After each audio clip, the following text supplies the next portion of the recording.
আজ পর্যন্ত কোনোদিন মুসলমানদের উৎসব শবে বরাত একটা হিন্দু মসজিদে দেখার জন্য আসলো না। মুসলমানদের উৎসব শবে কদর একটা হিন্দু কোনোদিন চাওয়ার জন্য আসলো না। মুসলমানদের উৎসব রমজান মাসের রোজা একটা হিন্দু কোনোদিন তোমার সাথে সমাজ করার জন্য রাখলো না। একটা হিন্দু কোনোদিন তোমার ঈদের নামাজে আসলো না। একটা হিন্দু কোনোদিন তোমার সাথে জুমার নামাজে অংশগ্রহণ করলো না, তোমাকে দেখার জন্য পর্যন্ত আসলো না। তার কারণ হলো হিন্দুরা মনে করে এটা মুসলমানের উৎসব, আর তুমি মুসলমান হইয়া হিন্দুর দুর্গা পূজায় কিভাবে গেলা?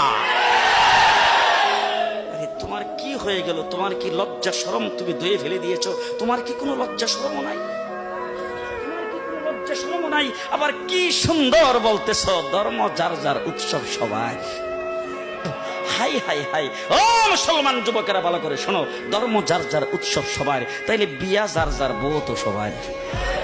জি, বিয়ে যার যার বউ সবার, পুষ্কুনি যার যার মাস সবার, গাছ যার যার ফল সবার, ক্ষেত যার যার ফসল সবার, দোকান যার যার মাল সবার। এখন ঘুমাইছে কি কথা বলেন না কেন?